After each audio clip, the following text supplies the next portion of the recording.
सुषमा अंधारे आहेत। तर सुषमाताई, आपण पाहतोय प्रसाद लाड यांचंही विधान भवनाच्या पायऱ्यांवर आंदोलन सुरू आहे आणि अंबादास दानवे यांनी शिवीगाळ केली होती, त्यांचं निलंबन व्हावं अशी मागणी ते करतायत।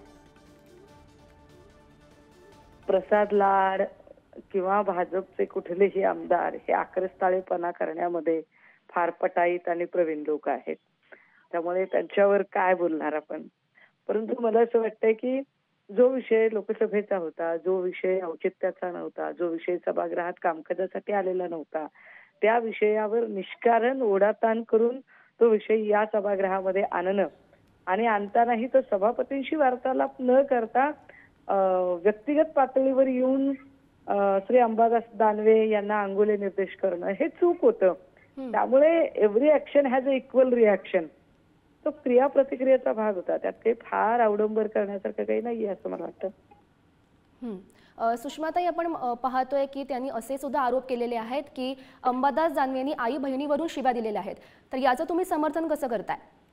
नाही, पण काल मला वाटतं राष्ट्रवादी काँग्रेसचे कोणीतरी अमोल मिटकरींची एक प्रतिक्रिया बघितली। ते म्हणाले की ठीक आहे, त्यांची काहीतरी बोलाचाल झाली, मात्र शिवीगाळ झाली आहे असं कुठेही आलेलं नाही किंवा मी प्रत्यक्षदर्शी होतो पण मी ऐकलेलं नाही असं स्वतः म्हणजे त्यांच्याच गोटातील त्यांच्या सोबत असणाऱ्यांपैकी एक आमदार मिटकरी जर म्हणतात तर हे सुद्धा जरा विचार करण्यासारखं आहे ना।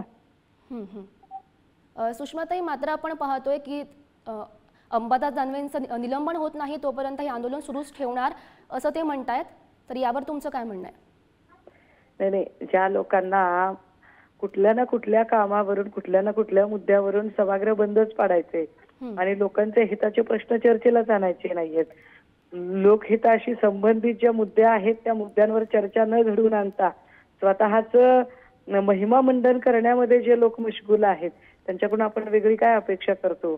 पण मला नाही वाटत की त्यांचा आम्ही फार विचार करावा म्हणून। नक्की सुषमाताई, धन्यवाद पुढारी न्यूजला दिलेल्या सविस्तर प्रतिक्रियेसाठी।